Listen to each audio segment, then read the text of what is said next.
¿Puede el hombre natural frustrar la obra de salvación del Espíritu Santo? Vamos al punto número 1. ¿Puede el individuo frustrar la obra de salvación del Espíritu Santo en su vida? Salmo 115, versículo 3, dice: nuestro Dios está en los cielos, todo lo que quiso ha hecho. Todo lo que quiso ha hecho. Gloria a Dios. Así que, ¿podrá el hombre resistir la voluntad explícita de Dios hasta el punto de doblegar a Dios? Bueno, sabemos que en modo alguno. Pero si hablamos del destino eterno de un individuo, en este caso para salvación, bueno, si Dios ha elegido salvar a un hombre en concreto, ¿podría ese hombre no querer ser salvado hasta conseguirlo? Pues también sabemos que no, como la palabra nos lo enseña y veremos en un momento. Y sin embargo, hay quien dice que el bendito Espíritu de Dios, cuando comienza su obra de traer a una persona a Cristo, puede ser resistido y pueden ser frustrados sus propósitos de salvación. O sea que por un lado creen que Dios lo puede todo y por otro lado no lo creen. Esto es un problema, porque estos enseñan que el Espíritu Santo solo puede cumplir su cometido en tanto en cuanto el pecador no se resista y voluntariamente se sujete a él. Bueno, de este modo, la voluntad de Dios quedaría sujeta a la voluntad del hombre, lo cual es absolutamente inverosímil. No puede ser. Estos aseguran que en realidad Dios no fuerza a nadie a ser salvado. Bueno, la verdad es que Dios no fuerza a nadie a ser salvado, ya que el amar a Dios debería partir de una acción libre por parte del hombre, eso dicen, y por tanto no impuesta. Aquí están mezclando conceptos, eso es un problema, no han comprendido bien este asunto.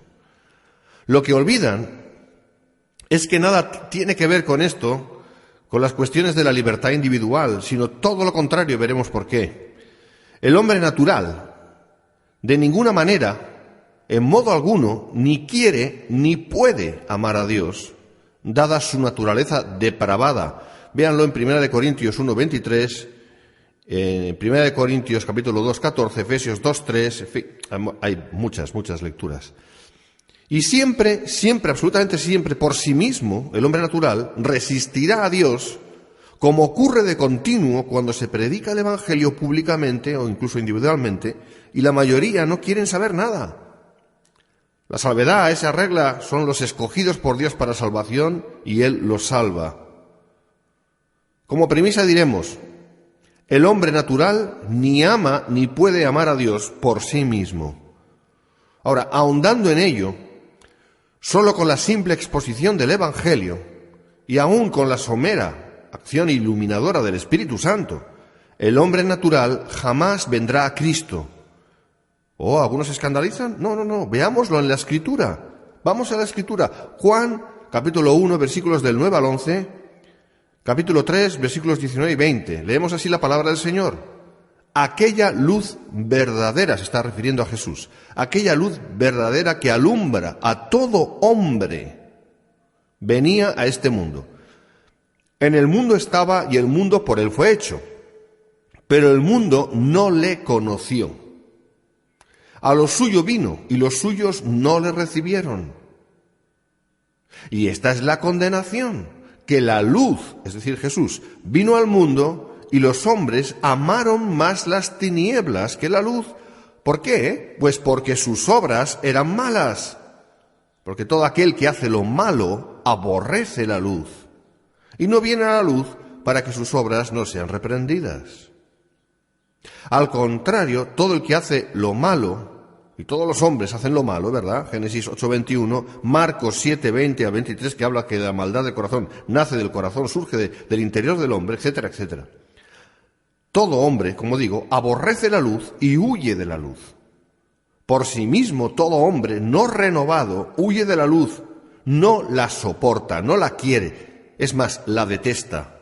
Jamás un hombre vendría por sí solo a buscar a Dios de veras, menos todavía amarle por su propia voluntad. Imposible. El amor del hombre hacia Dios no existe en sí mismo. El hombre está muerto en sus delitos y pecados, y su naturaleza caída y totalmente depravada le impide, de todas, amar a Dios. El hombre interior del hombre natural, hermanos, está muerto. Necesita ser resucitado en todo caso. Ahora insistimos, ni siquiera la mera iluminación por la sola exposición del Evangelio lograría interesar a un pecador impenitente volverse genuinamente a Dios. Eso lo sabemos. Son millones los que escuchan el Evangelio y no les interesa lo más mínimo. Esa es la realidad del hombre natural. Está muerto en sus delitos y pecados, Efesios 2:1, y por tanto la cruz es estupidez para él. 1 Corintios 1, versículo 23, parte B. Ahora, pregunta, ¿falla la palabra de Dios? ¿Falla el evangelista? ¿Falla la verdad del Evangelio? No, falla el hombre. Si Dios no salvara a quien quiere salvar, escuchen bien, si eso no fuera iniciativa y obra de Dios, nadie, absolutamente nadie, sería salvo. A modo de nota quiero decir que aquí no estoy diciendo que no haya que predicar el Evangelio, no se me malentienda. Hay que predicar el Evangelio a todos, porque así el Señor nos lo mandó, por cuanto es la manera que Dios ha dispuesto para traer la salvación al hombre, a ese que Dios quiere y va a salvar, y nosotros no sabemos quién va a ser o quiénes van a ser. Vamos a un punto 2. La vuelta a la vida para amar a Dios. Leemos en 1 Corintios 1, 23, 24, nosotros predicamos a Cristo crucificado, para los judíos ciertamente tropezadero, y para los gentiles, es decir, para las gentes que no son judías, locura. El griego original la traducción es estupidez. Mas para los llamados, ¿y llamados por quién? Llamados por Dios, evidentemente, así judíos como griegos, Cristo, poder de Dios y sabiduría de Dios. Ah, esto trae luz, hermanos. Así que vemos que para el hombre natural, la palabra de la cruz es tontería, es estupidez. Pero para el hombre llamado por Dios y llamado por Dios para salvación, es todo lo contrario. Es poder de Dios en su vida para salvación y posterior o consecuente santificación. Por ello, hermanos, primeramente el hombre debe ser resucitado o vuelto a la vida para poder amar a Dios.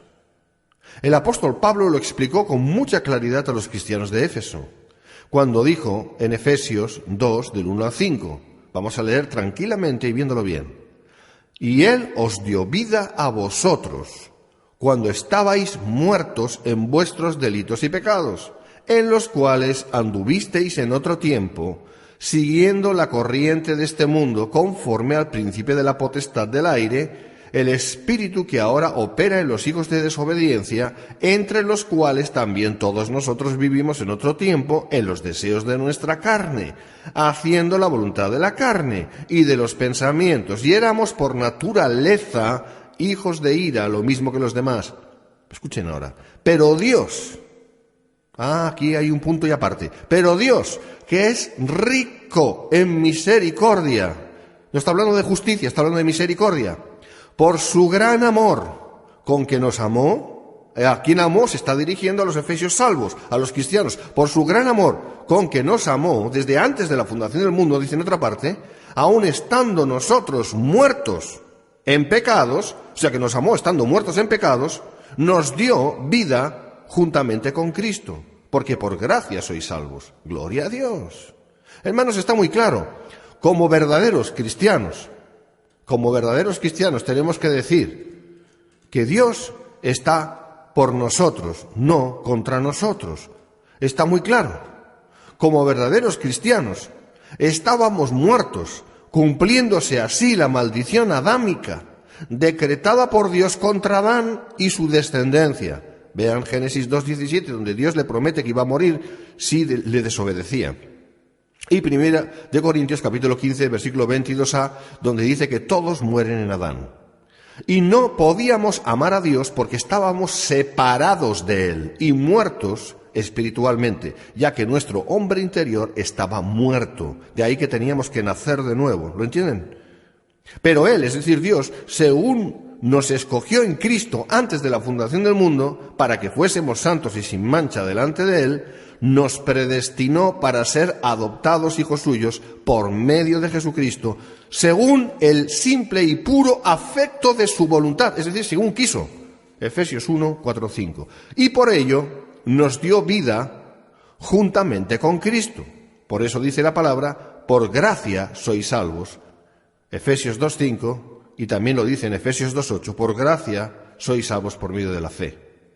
Ahora, una vez vueltos a la vida y disfrutando de esa inmerecida gracia irresistible del Espíritu Santo, amamos a Dios. Porque ese es el sentido de nuestra vida. Por eso fuimos creados, para amarle y conocerle. Pero para eso teníamos que ser renacidos, porque estábamos antes muertos. Fuimos creados para amarle y conocerle, porque Cristo vino a buscar lo que se había perdido, es decir, todos los que ahora somos salvos y serán salvos. Mateo 18:11. Ese amor a Dios es absolutamente genuino y es característica de un verdadero renacido de Dios, porque es el amor de Dios en él. No me elegisteis vosotros a mí, sino que yo os elegí a vosotros. Juan 15:16. El Espíritu Santo, hermanos, es el encargado de convencer. Juan 16:8. Cuando el Espíritu Santo actúa convenciendo al pecador, su poder, su gracia es irresistible, porque es el mismo amor del Padre derramado en el recién nacido, Juan 3:3. Por eso vemos en Romanos 5:5 que dice, porque el amor de Dios ha sido derramado en nuestros corazones por el Espíritu Santo que nos fue dado. Su llamamiento no puede ser frustrado por nada ni por nadie, y así como cuando uno mete la mano en el fuego y se quema sin remedio, así mismo actúa el Espíritu de Dios, no quemando, sino salvando, convenciendo al pecador y llevándolo al Salvador. Cuando el Padre lo quiere, el Espíritu Santo actúa con gracia irresistible, nos vuelve a la vida, y cuando estamos en la vida, ¿quién no va a amar a Dios? Aleluya. De ese modo, aquella persona que Dios quiere salvar, la salvará, porque para eso Dios es Dios, hace lo que quiere y por eso lo ha dejado escrito en su palabra.